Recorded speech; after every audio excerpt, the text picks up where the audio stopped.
कैसे हैं बच्चों? आई होप आप सभी स्वस्थ होंगे, मस्त होंगे और ढेर सारा पढ़ रहे होंगे। शिक्षाशास्त्र में आपका फिर से स्वागत है और हम बात करेंगे बेटा अब इस पूरे चैप्टर की समरी की। अब तक आपने जो भी पढ़ा है, matter, properties, state, change of state, diffusion, plasma, Bose, Einstein, ये सारी चीज़ें बेटा आपने जो भी पढ़ी हैं, अब उसको हम एक बार वन शॉट में रिवाइज करेंगे, समरी के तौर पर उसको हम पढ़ लेंगे। क्लियर? ताकि ये सारी चीज़ें आपको फिर से रिवाइज हो जाएं और एग्जाम पॉइंट ऑफ व्यू से जब आप इस वीडियो को देखेंगे तो आपके लिए बड़ी हेल्पफुल होने वाली है ये चीज़। तो शुरू करते हैं बेटा हम आज की बात। तो बेटा याद रखना, ये वर्ड आपके लिए हो सकता है नया हो, ग्लॉसरी, बट उसका मतलब ही वही है, समरी वन शॉट में जो हम पढ़ने वाले हैं। तो मैटर क्या बताया था बेटा मैंने आपको? मैटर के बारे में सिंपल से 2 पॉइंट याद रखना है। एक आपको याद रखना है बेटा मास, और एक आपको याद रखना है स्पेस। जब भी कोई ऑब्जेक्ट मास रखे, यानी कि उसके पास कुछ मास कंटेनिंग बॉडी हो, कुछ उसका आपको वेट सा महसूस हो, और साथ में आपको क्या लगे कि भाई वो जगह घेर सकता है, तो उससे आप क्या बोलेंगे? उसे आप बोलेंगे सर मैटर। ठीक है? एग्जाम्पल के लिए बेटा, जैसे कि फॉर एग्जाम्पल ये पेन ही ले लेते। Second, state of matter. मैं आपको ऑलरेडी बता चुका हूं कि इन जनरल जब हम स्टेट ऑफ मैटर की बात करते हैं तो हमने आज तक छोटे से लेकर अभी तक हमने ये जाना है कि हमारे पास स्टेट ऑफ मैटर में सर 3 चीज़ें होती हैं। सॉलिड, क्यों? क्योंकि पार्टिकल्स बहुत स्ट्रांगली बंधे होते हैं। दूसरा, लिक्विड, कंपैरेटिवली पार्टिकल थोड़ा सा दूर हो जाते हैं। और थर्ड होता है बेटा गैस, जिसमें पार्टिकल और दूर हो जाते हैं। अब क्योंकि पार्टिकल्स पास में है तो मैं बोल सकता हूँ इनके बीच का इंटरमॉलिक्यूलर फोर्स, यानी कि पार्टिकल्स के बीच का आपस का फोर्स अभी स्ट्रांग है, फिर लिक्विड में थोड़ा वीक हो जाएगा, गैस में थोड़ा और वीक हो जाएगा। पार्टिकल पास होने की वजह से इंटरमॉलिक्यूलर फोर्स बहुत स्ट्रांग है। अब क्योंकि इंटरमॉलिक्यूलर फोर्स ज़्यादा है तो बेटा इनके बीच में डिस्टेंस तो है नहीं, है ना? ये पार्टिकल्स मान लीजिए चिपके हैं तो ये मूव नहीं कर सकते, और मूव नहीं कर सकते, मोशन नहीं कर सकते, तो काइनेटिक एनर्जी हो जाती है नेग्लिजिबल। लिक्विड में इंटरमॉलिक्यूलर फोर्स थोड़ा सा वीक होता है, और वीक होने की वजह से हमें बीच में क्या मिल जाती है बेटा?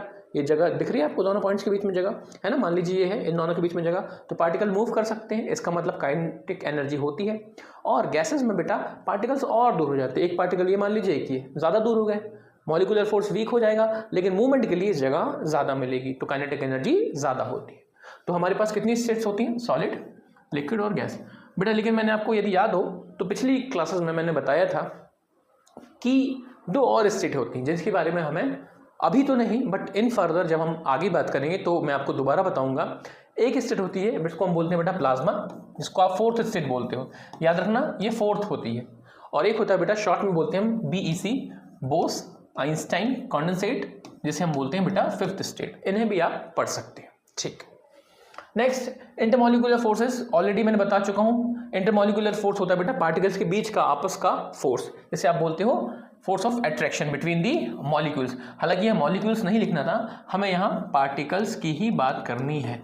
ठीक है? क्योंकि अभी आप ये टर्म यूज नहीं कर रहे हो, पार्टिकल्स। क्लियर? ओके। डिफ्यूजन बेटा, डिफ्यूजन क्या था? एक पार्टिकल का दूसरे पार्टिकल में मिल जाना। जब आप परफ्यूम को छिड़कते हो तो परफ्यूम गैस में यानी कि एयर में मिल जाता है ना, तो ये कहलाता था डिफ्यूजन। एक पार्टिकल को दूसरे पार्टिकल में मिला देना, किसी भी बिना ऑब्जेक्शन के, रिस्ट्रिक्शंस के, अपने आप जब वो मिलता है उसे हम बोलते हैं बेटा डिफ्यूजन। लेकिन याद रखिएगा, जब भी डिफ्यूजन होता है तो हमेशा हायर कॉन्सेंट्रेशन से लोअर कॉन्सेंट्रेशन। अब हायर का मतलब, जब परफ्यूम आप छिड़क रहे हो, जैसे ही मैं परफ्यूम छिड़कूंगा तो यहाँ परफ्यूम के पार्टिकल ज़्यादा है, मतलब इनकी क्वांटिटी भी ज़्यादा है, इसका मतलब कॉन्सेंट्रेशन ज़्यादा है। और एयर, बाकी जगह एयर, उधर तो अभी परफ्यूम नहीं है, मतलब परफ्यूम की कॉन्सेंट्रेशन वहाँ कम है, तो तुरंत ही परफ्यूम यहाँ से बाकी जगह स्प्रेड होना शुरू कर देगा। This is called diffusion. ठीक है? चलिए नेक्स्ट किसकी बात कर सकते हैं बेटा? नेक्स्ट हम बात कर लेते हैं काइनेटिक एनर्जी।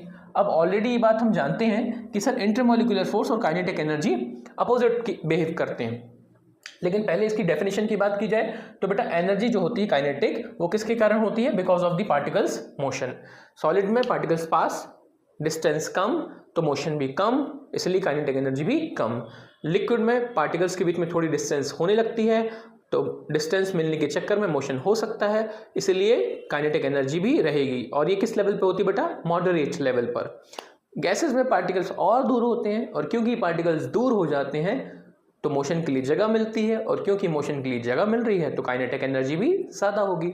ओके, चलिए मेल्टिंग बेटा, मेल्टिंग क्या था? आपको यदि याद हो तो जब हम फेज ट्रांजिशन की बात करते थे सॉलिड फेज से लिक्विड फेज की तरफ हम जाते थे तो उस प्रोसेस को हमने मेल्टिंग बोल दिया था। लेकिन उस मेल्टिंग प्रोसेस को करने के लिए हमें एक पर्टिकुलर टेम्परेचर चाहिए होता है। फॉर एग्जांपल लिक्विड के लिए, लिक्विड में भी किसके लिए बेटा, वाटर के लिए हम वो टेम्परेचर कितना लेते थे, 0 डिग्री सेल्सियस। तो उस पर हमारा पानी जो है बन जाएगा, बर्फ से पानी हो जाता है, उसे हम बोलते हैं बेटा मेल्टिंग पॉइंट।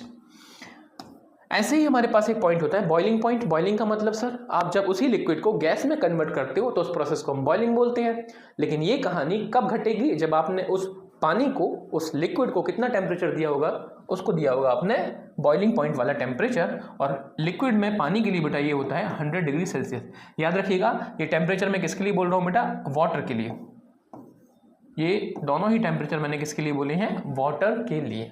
ठीक है, चलिए फिर मैंने आपको बताया था बेटा लेटेंट हीट। लेटेंट हीट क्या थी, तो थोड़ा सा यदि आपको बैकअप के तौर पे क्लासेस के बारे में याद हो तो मैंने बताया था कि यदि हम सॉलिड को जब लिक्विड में कन्वर्ट करते हैं बेटा, तो एक बीच में ऐसी स्टेट आती है कि सॉलिड लिक्विड में कन्वर्ट तो होता है, लेकिन बीच में एक ऐसी सिचुएशन आती है कि वो सिर्फ अपना स्टेट चेंज करेगा। मतलब वो सॉलिड से लिक्विड बदलेगा पर टेम्परेचर वाइज नहीं बढ़ेगा।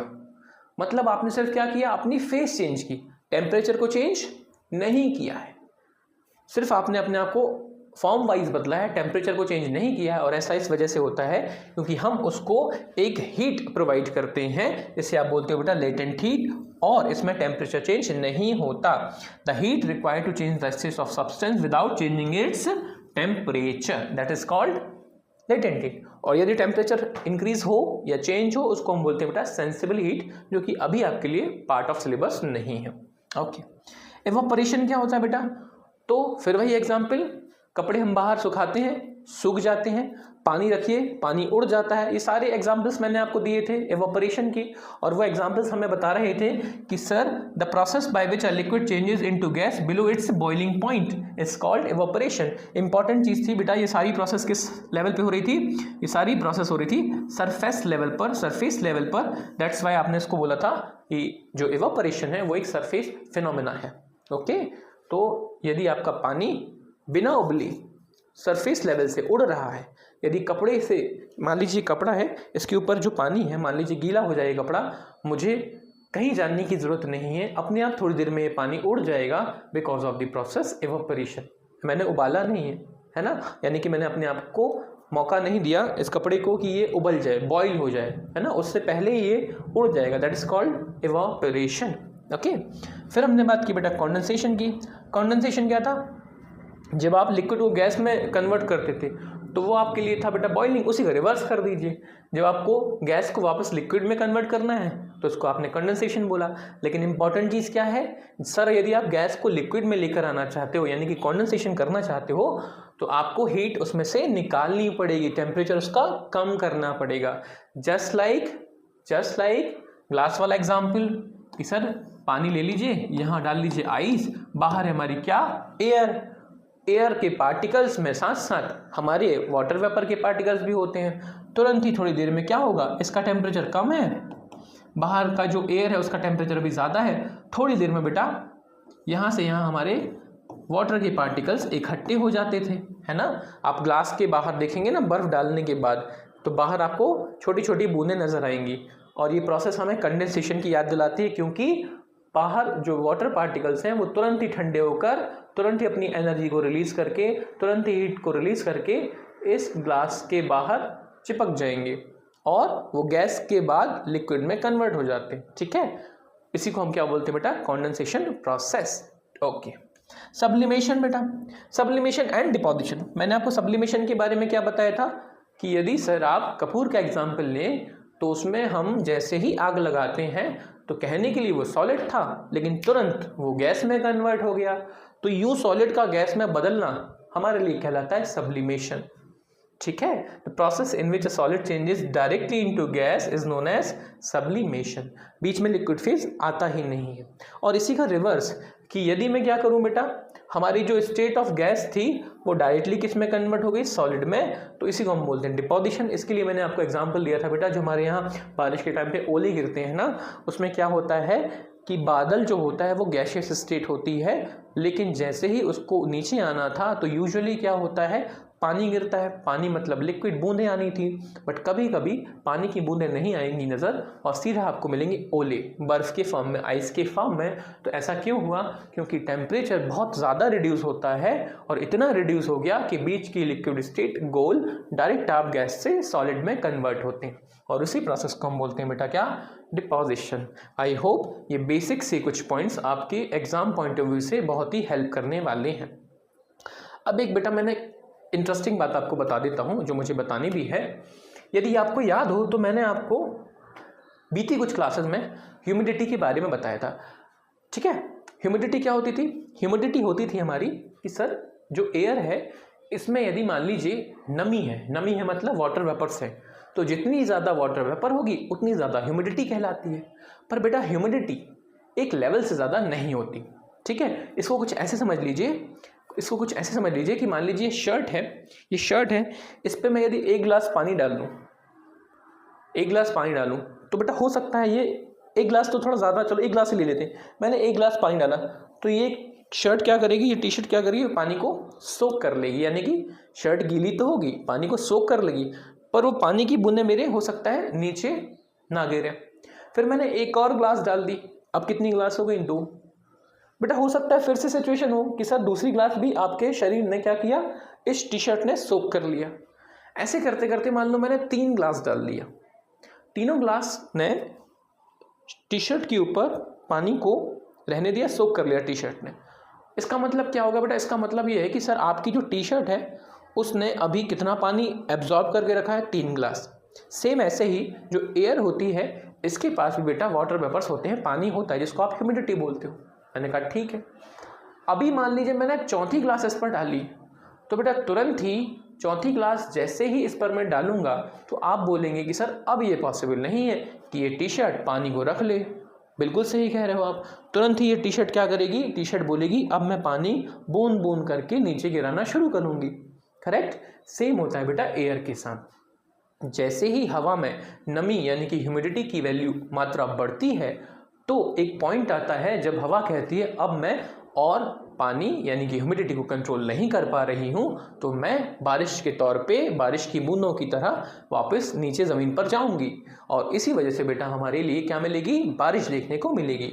पॉइंट ये है कि जब आप फ़ोन में या कहीं भी बेटा टेम्परेचर चेक करते हो तो आपने नोटिस किया होगा कि सर कहीं ना कहीं ऐसा लिखा रहता है हमारा आज का टेम्परेचर कितना है? 32 डिग्री सेल्सियस, और साथ में बेटा आपको वहाँ लिखा मिलेगा क्या? ह्यूमिडिटी। मान लीजिए ह्यूमिडिटी लिखी कितनी? 52%। ऐसा लिखा रहता है। इसका मतलब एयर में अभी वाटर परसेंटेज कितना है? 52। जैसे ही ये परसेंटेज बेटा बढ़ता जाएगा, मान लीजिए मैंने बोल दिया कि सर ये कितना हो गया? 69। इसका मतलब हवा में नमी की मात्रा, वाटर वेपर्स बढ़ रहे हैं। 79 और बढ़ गए। जस्ट लाइक टी शर्ट में आपने सर 1 गिलास पानी डाला, 2 गिलास और तीसरा। अब बेटा क्या होगा? मान लीजिए मैंने बोल दिया कि ऑलमोस्ट इसलिए बोल रहा हूँ क्योंकि ये फिक्स नहीं होता। ऐसा ज़रूरी नहीं कि 100% पर ही होगा, है ना? डिपेंड करेगा बेटा कि उस पर्टिकुलर टाइम पर टेम्परेचर कितना है, बहुत सारी चीज़ों पर डिपेंड करता है। बट मान लीजिए मैंने चौथी ग्लास डाली और चौथी ग्लास जब मैंने डाली तो क्या हो गया? अब टी शर्ट ने बोला मेरे पास वाटर कंटेंट अब इससे ज़्यादा नहीं हो सकता, तो बेटा तुरंत ही वो टी शर्ट पानी ड्रॉप करना शुरू करेगी। ऐसे ही हवा बोलेगी मेरी ह्यूमिडिटी लेवल कितनी हो चुकी? 100%, ख़त्म हो गई बात, अब मैं अपने आप को नहीं रोक पाऊंगी और मैं अब हवा से उतर के नीचे आ जाऊंगी। किस फॉर्म में बेटा? बूंदों के फॉर्म में, और बारिश हमें देखने को मिलेगी। बस मैं आपको बता रहा था कि ह्यूमिडिटी किस तरीके से हमारे लिए प्रैक्टिकली वर्कआउट करती है। ओके, तो आई होप जब आप अगली बार फ़ोन देखेंगे तो आपको ह्यूमिडिटी लेवल देखने पर पता चल जाएगा कि आज बारिश हो सकती है या नहीं। यदि ह्यूमिडिटी का लेवल अच्छा खासा है ज़्यादा तो आप बोलेंगे कि हाँ बारिश हो सकती है, और यदि ह्यूमिडिटी का लेवल कम है तो आप बोलेंगे शायद बारिश आज ना हो। तो प्यारे बच्चों, हमने इस चैप्टर को कंप्लीट किया और ये चैप्टर हमारे लिए कौन सा चैप्टर था? Matters in our surroundings. I hope ये पूरी क्लास आपको समझ में आ गई होगी। फिर भी बेटा आपको कोई भी डाउट है आप दोबारा से वीडियो देखिए। वीडियो देखने के बाद भी कोई डाउट है तो आप किसी भी पल हमसे सारे क्वेश्चन पूछ सकते हैं, जो भी डाउट है आप पूछ सकते हैं। सिंपल सा करना क्या है, आपको वीडियो के नीचे जाना है कमेंट सेक्शन में, वहाँ आपको अपने प्रश्न लिख देना है और हम आपके डाउट को सॉल्व कर देंगे। ठीक है? तो बेटा यूं ही शिक्षाशास्त्र के चैनल पर हमसे मिलते रहिए, पढ़ते रहिए और एंजॉय करते रहिए, और साथ ही साथ इस इम्पॉर्टेंट टॉपिक को बेटा अपने दोस्तों के साथ, अपने सहपाठियों के साथ शेयर कीजिए और पढ़ने का मज़ा लीजिए। आई होप आप सभी स्वस्थ रहेंगे, मस्त रहेंगे। हम मिलेंगे बेटा अगले चैप्टर में। Thank you.